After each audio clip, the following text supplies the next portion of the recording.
राधा राधा राधा राधा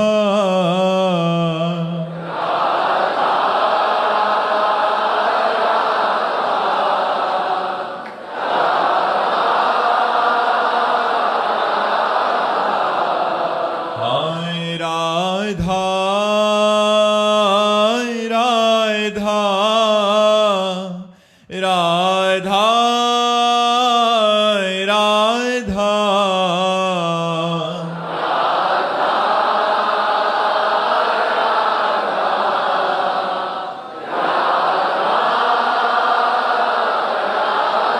श्री राधा वल्लभ लाल की, समस्त संत हरि भक्तन की, श्री वृंदावन धाम की, सतगुरुदेव भगवान की।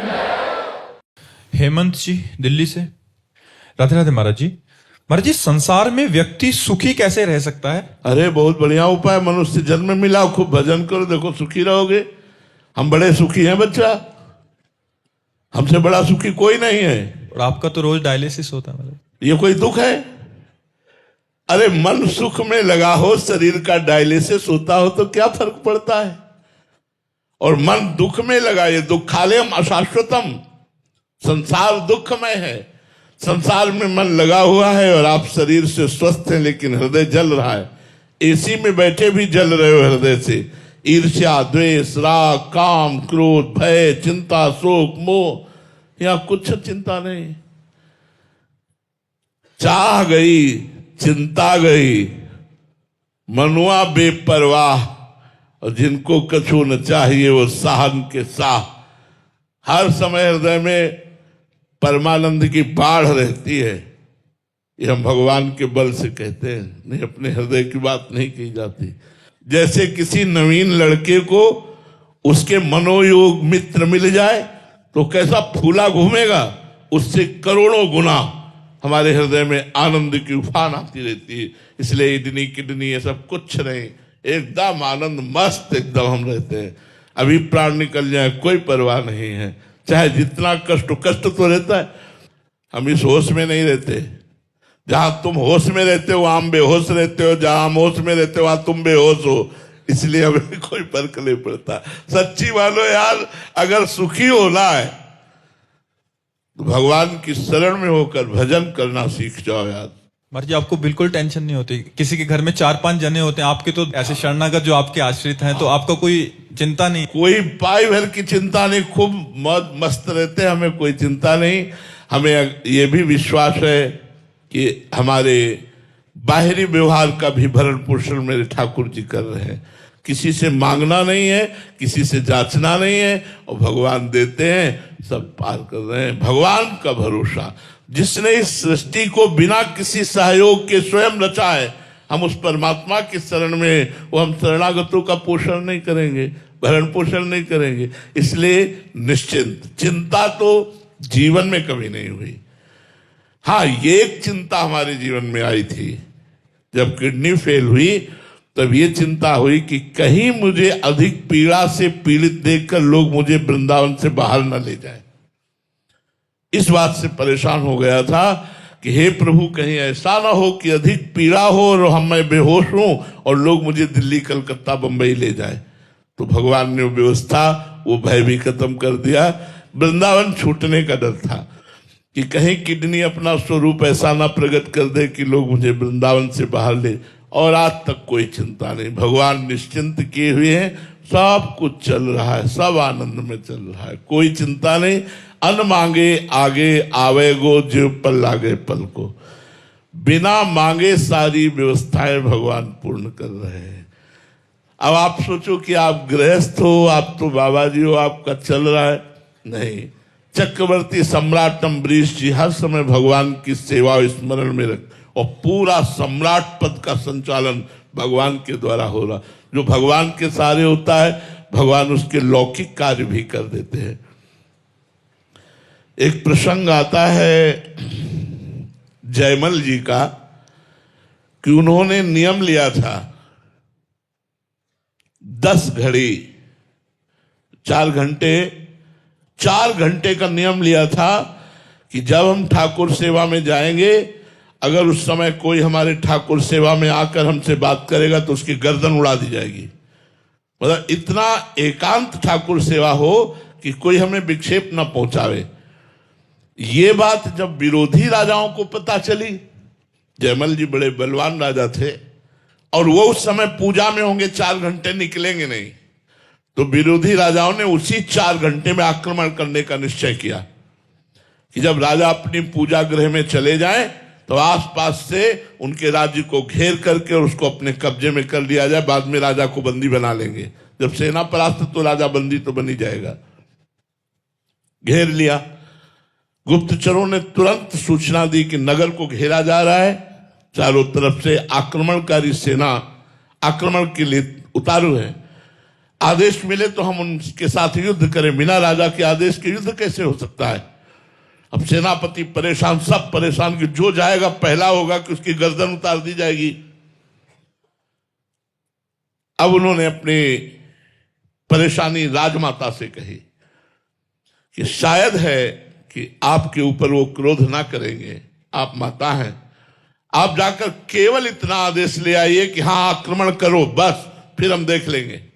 फिर तो बलवान सेना थी, वो आ गई तो इतनी तन्मयता से ठाकुर सेवा में लगे थे कि उनकी हिम्मत नहीं पड़ रही थी कुछ कहे। काफी समय व्यतीत होने के बाद कहा बेटा, तो उन्होंने पीछे मुड़कर देखा, कहा बेटा इस समय आना नहीं चाहिए, पर राज्य संकट में है। इस समय आक्रमणकारियों ने चारों तरफ से पूरी राज्य को घेर लिया है। अगर आप केवल आज्ञा दे दें युद्ध की तो राज्य सेनापति कहते हैं कि हम संभाल लेंगे। तो उनका सब भगवान अच्छा करते हैं। जिनका राज्य है वही देखेंगे, आप जाओ यहां से। ना तो ये कहा युद्ध करो, ना कोई, बस यही कहा कि जिनका राज्य है वही देखेंगे, वही भगवान देखेंगे, चलो जाओ आप। 4 घंटे के बाद सेवा की, प्रणाम किया ठाकुर जी को, बाहर निकले और कहा आक्रमणकारी कहां है? तो उन्होंने कहा कि उसके बाद कोई आक्रमण की आवाज नहीं आई, कोई सूचना नहीं आई, कोई बात नहीं आई। हम लोग तैनात खड़े हैं, हमारे पास तक कोई नहीं आया। उनका मेरा घोड़ा तैयार किया जाए, मैं अभी देखता हूं। तो घोड़ा गए तो पसीना से लथपथ था घोड़ा। अरे ये तो ऐसा लग रहा है जैसे युद्ध करके आ रहा हो, इतना थके श्रमित, पसीना से लथपथ। जो ही छुआ तो रोमांच हो गया। बोले इतना आनंद तो मैंने कभी नहीं पाया अपने घोड़े को स्पर्श में, ये क्या बात है? चलो इसको छोड़ो, दूसरा घोड़ा लाओ। दूसरे घोड़े पे बैठे और जे गए तो सब सेना गिरी हुई पड़ी थी, चारों तरफ सब मूर्छित पड़े थे। जो विरोधी राजा था उसके पास जाकर घोड़े से खड़े हुए, वो मूर्छित पड़ा था, उसको होश में, एक भी मरे नहीं थे, होश में लाए और कहा, तो रो के चरणों में गिर गया। बोले बस एक बार दिखा दो, वो जो आपका सेनापति आया था, एक बार उसे दिखा दो। विरोध तो जिंदगी में करूंगा नहीं, बस एक बार देखना चाहता हूं आपके सेनापति को। तो मेरा सेनापति तो आया ही नहीं यहां तक। बोले नहीं, उसकी तिरछी चितवन, मंद मुस्कान और एक बाण ने सबको मूर्छित कर दिया, एक बार बुला दो। तो उन्होंने कहा वो और कोई नहीं हो सकते, वो मेरे भगवान हो सकते हैं। आए और घोड़े की आरती की अपने, और प्रणाम किया घोड़े को कि आराधना करते तो मुझे इतना समय हो गया, भगवान ने साक्षात दर्शन नहीं दिए, बस तेरा सौभाग्य कि भगवान तेरी पीठ पर सवार हुए। देखा, भगवान ने रक्षा करी। जो भगवान के पूर्ण आश्रित होता है उसकी रक्षा भगवान करते हैं, भरण पोषण भगवान करते हैं। भगवान ने गीता जी में वचन दिया है, अनन्यश्चिन्तयन्तो माम ये जनाः परिउपासते तेषां नित्याभियुक्ता नाम योगक्षेमं वहाम्यहम्। मैं उसके योग और क्षेम की स्वयं रक्षा करूंगा, भगवान कह रहे हैं। अप्राप्ति को प्राप्त कराना योग कहते हैं, प्राप्ति की रक्षा करने को क्षेम कहते हैं, मैं स्वयं करूंगा, भगवान कहते हैं। तो मुझे लगता है यार, अनेकों जीवन व्यतीत हो गए, अगर एक जीवन हम भगवान को देकर भजन करते हुए सत मार्ग से अपने कर्तव्य का पालन करें तो हमारा कल्याण हो जाए, हम सुखी हो जाएं, बड़े आनंद में बड़े मौज में जीने के लिए। देखो यहां किसी को किसी भी तरह की कोई फीस देनी पड़ी हो तो आप हमें बताओ, किसी ने लिया है कोई फीस किसी से, टोकन या किसी भी तरह की कोई फीस? अगर मानो मेरी जानकारी में ना हो, अगर कोई ले वो बेईमान है, वो अपराधी है, वो हमारा शिष्य नहीं हो सकता, वो डुप्लीकेट पाखंड करके तुमसे ले रहा है। हमारे यहाँ का आदेश ऐसा नहीं है। हमारे यहाँ का आदेश है आपके चरणों में झुक करके आपका स्वागत करना और आओ बैठो और भगवत चर्चा सुनो और अपना जीवन मंगलमय बनाओ। हमारा भरण पोषण बहुत अच्छी तरह से चलता है, भगवान चलाते। यदि भगवान की शरण में हो जाओ तो तुम्हारे बुरे आचरण छूट जाएंगे, और जहां बुरे आचरण और पाप नष्ट हुए तो सुख ही सुख है, आनंद ही आनंद है जी। राधिका रसिक सहचरी जी, वृंदावन धाम से। गुरुदेव भगवान, आपने सत्संग में कहा था कि जब तक पाप नष्ट नहीं होते तब तक भजन में रुचि नहीं होती। अगर कृपावश नाम और भजन में प्रीति हो गई है और निरंतरता की तरफ रुझान हो रहा है, क्या ये समझा जाए कि पाप समूह शीघ्रता से नष्ट हो रहा है? हाँ निश्चित। पापवंत कर सहज स्वभाव, भजन मोर ते भाव न काऊ। जो हमारी पाप प्रवृत्ति होती है उसके द्वारा जो पाप कर्म बनता है वो हृदय को मलिन कर देता है। मलिन हृदय में भजन अच्छा नहीं लगता, भोगों की गंदी बातें अच्छी लगती, गंदे आचरण, गंदा खाना पीना। अगर हमारी भजन में रुचि बढ़ रही है, निरंतरता, बहुत लंबे समय तक एक नाम एक मंत्र चल रहा है, तो निश्चित भगवान की विशेष कृपा है और मन बड़ा पवित्र हो रहा है, अर्थात निष्पाप हो रहा है। पर इस बात का अभिमान न करे, ये कृपा से हो रहा है ऐसा समझे। अगर अभिमान करेगा तो क्या करेगा, फिर चौपट हो जाएगा, फिर वो दोषयुक्त मन हो जाएगा। अभिमान ठीक नहीं है कि मैं निष्पाप हो रहा हूं, ऐसा नहीं सोचना है। मैं तो पतित हूं, लेकिन पतित पावन भगवान की शरण में हूं, इसलिए मैं पावन हूं। नहीं तो वैसे तो मैं नीच अधम हूं। इंद्रिय, मन, बुद्धि, चित्त, हम ये सब प्रभु में लग रहे हैं, इसका मतलब प्रभु की हमारे ऊपर कृपा है, ऐसा सोचना चाहिए। वामिका पांडे जी, दिल्ली से।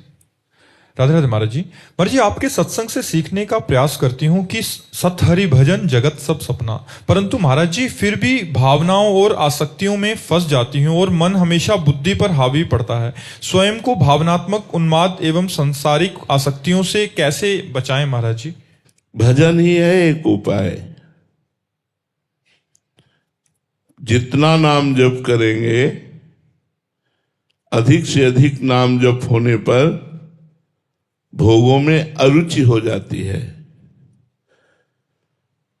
जीवन भर जैसे अपने लोगों ने भगवान के चरणों की शरण ली, भगवान को भजन किया, तो अब जैसे कुछ भी अच्छा नहीं लगता।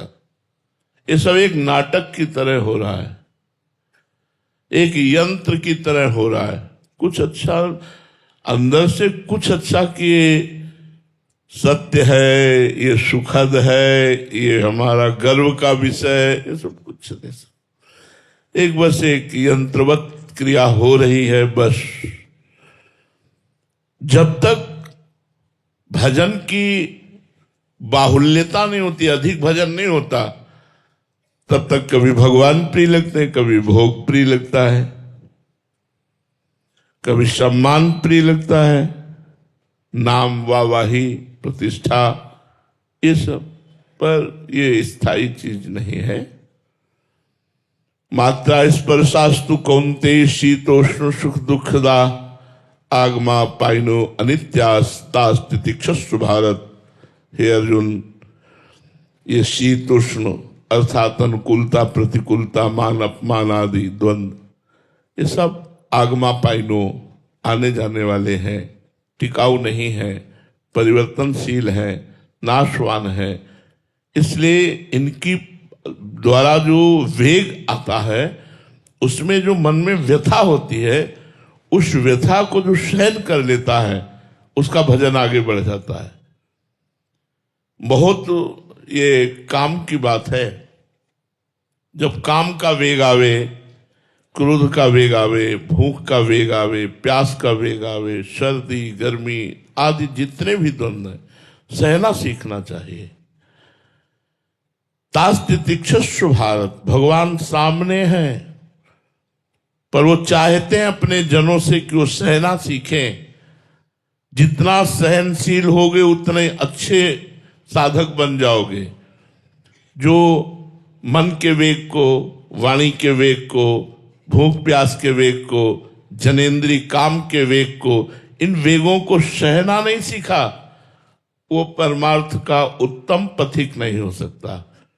इसलिए हो सकता है हमारा मन लुभायमान हो जाए किसी भी भोग को देखकर, किसी भी परिस्थिति को देखकर, पर हमें नहीं लुभायमान होना।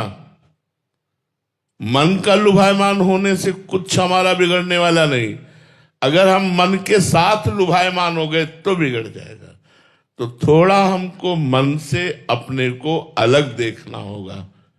हम मन नहीं है, हम इंद्री नहीं है, हम प्राण नहीं है, हम भगवान के अंश हैं, हम आत्मस्वरूप हैं, हमारा स्वरूप ब्रह्म स्वरूप है। जो भी भाव लगा पाओ, हम मन नहीं है। हम मन की जांच करें, अगर वो सही मांग कर रहा है तुम उसका सपोर्ट करें, यदि गलत मांग कर रहा है तो उसका विरोध करें। धीरे धीरे नाम जप के प्रभाव से समर्पित हो जाएगा मन। और जहां मन मंत्र और नाम के प्रति समर्पित हुआ, फिर आनंद ही आनंद रहता है। इसलिए लगे रहो और अच्छे से लगो। रेणु सिंह जी आजमगढ़ से। राधे राधे महाराज जी। गुरुदेव भगवान, अतीत हुआ जो कर्म है उसका पछतावा और भविष्य की चिंता से मुक्त होकर वर्तमान क्षण में कैसे जिए महाराज जी? हमारे पास तो सबसे बड़ी औषधि नाम है।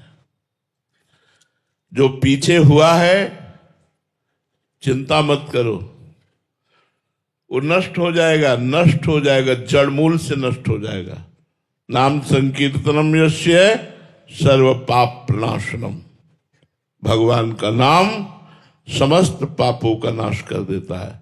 भविष्य आपका मंगलमय होगा। भाव कुभाव अनखालशहु, नाम जपत मंगल दिशि दशहु।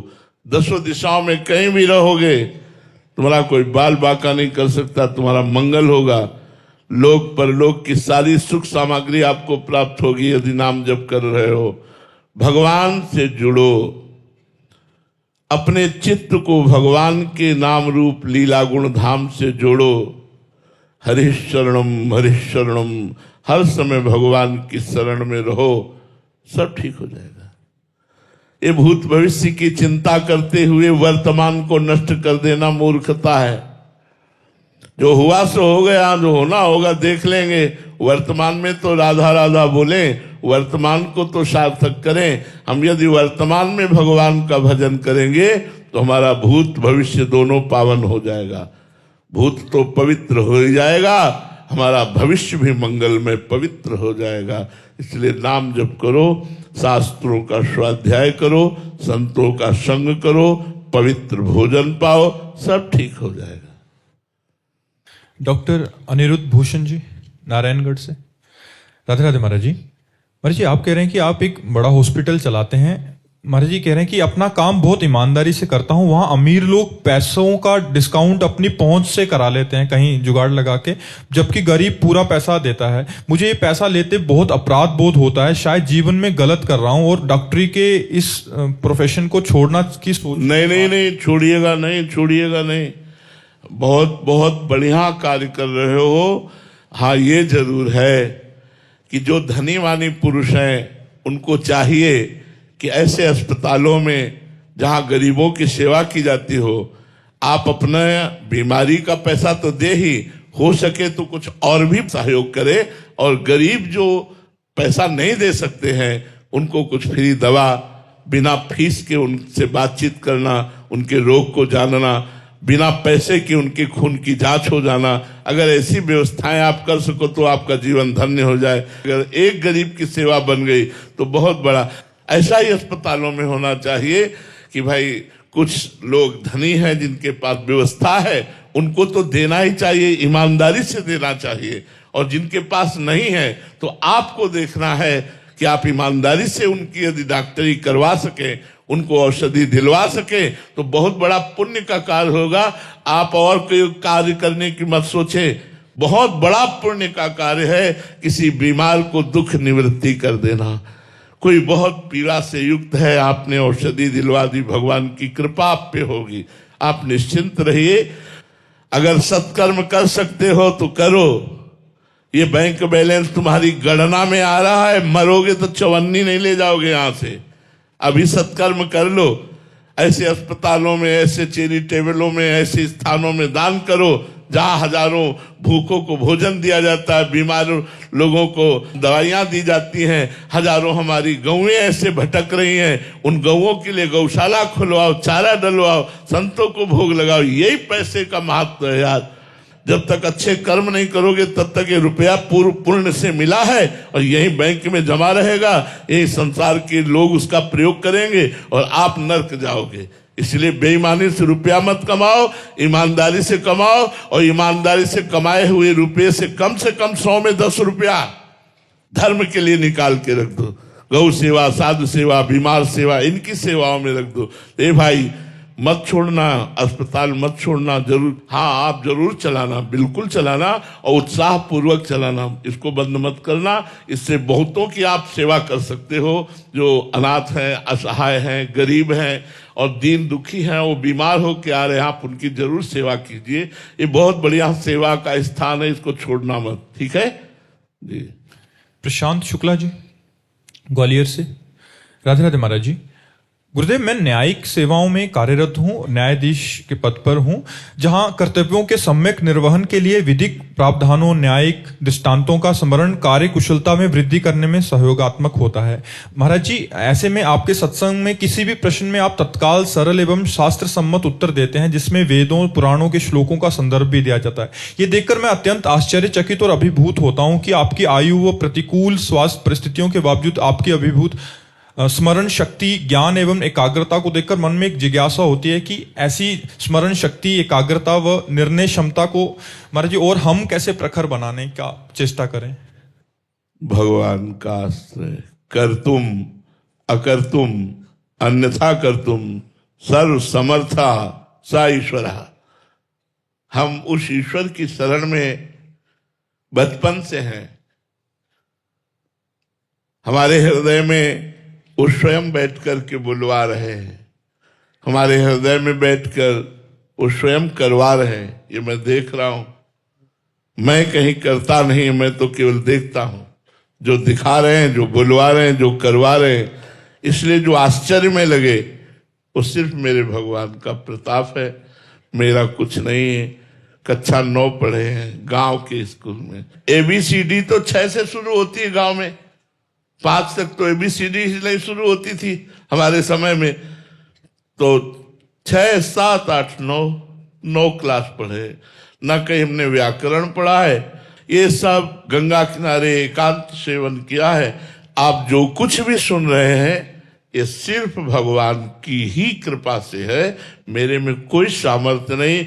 अगर मैं व्याकरण पढ़ा होता, संस्कृत कॉलेज गया जाकर, या सत्संगियों से सत्संग सुनकर, या कुछ ऐसा अनुकरण करके, तो हम कहते कि भाई उनकी कृपा से सत्संग हो रहा है। कहीं नहीं गए, ये हमारा स्वभाव ही नहीं था बोलना। ये तो वृंदावन धाम ने बुलवाना शुरू किया है, ये तो श्री जी ने किया है, नहीं तो ये सब स्वभाव ही नहीं था। अपने बस स्वरूप में रमण करना, श्री जी ठाकुर जी का चिंतन करना। तो ये जो कुछ है, मूकम करोति वाचालम पंगुम लंघेते गिरिम यत् कृपा तमहम वंदे परमानंद माधवम। जो मूक से बुलवा दे, लूले लंगड़े से पहाड़ फंदवा दे, वही करतुम अकर्तुम अन्यथा कर्तुम परमात्मा की केवल लीला है। मेरी कोई सामर्थ्य नहीं है कि मैं उत्तर दे सकूं या मैं कुछ भी कर सकूं। शरीर की ना सामर्थ्य है, ना मन की सामर्थ्य है। अगर सामर्थ्य है तो ये प्रियालाल की सामर्थ्य है, मेरी सामर्थ्य नहीं है। अनुराधा यादव जी गुरुग्राम से।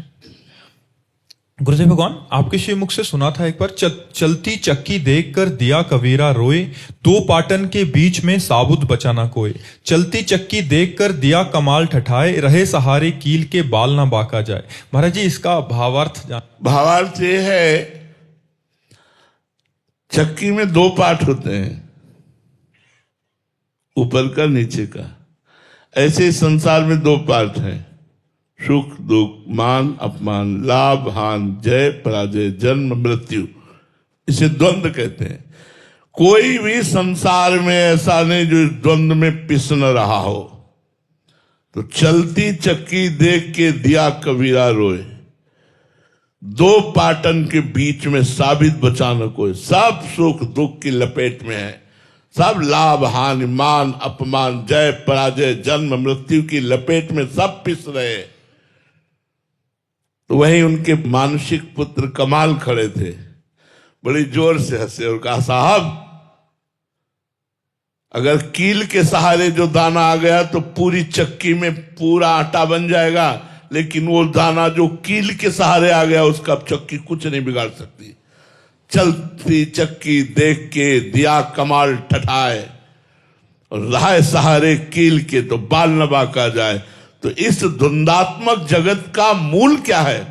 ऊर्ध मूल मधा शाखा मस्तम प्राहुरभ्यम छंदांसी से परिणामी वेद स्वेदविद।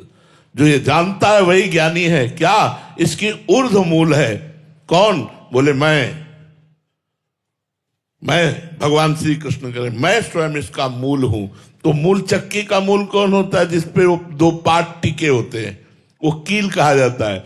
तो इस द्वंदात्मक जगत की कील कौन है? भगवान। जो भगवान की शरण में आ गया तो इस चलती हुई द्वंदात्मक चक्की से बच जाएगा, नहीं तो सबको पिसना पड़ेगा। पुनरपि जननम पुनरपि मरणम पुनरपि जननी जठरे शयनम, बार बार जन्म बार बार मरण, ये सब भोगना पड़ेगा।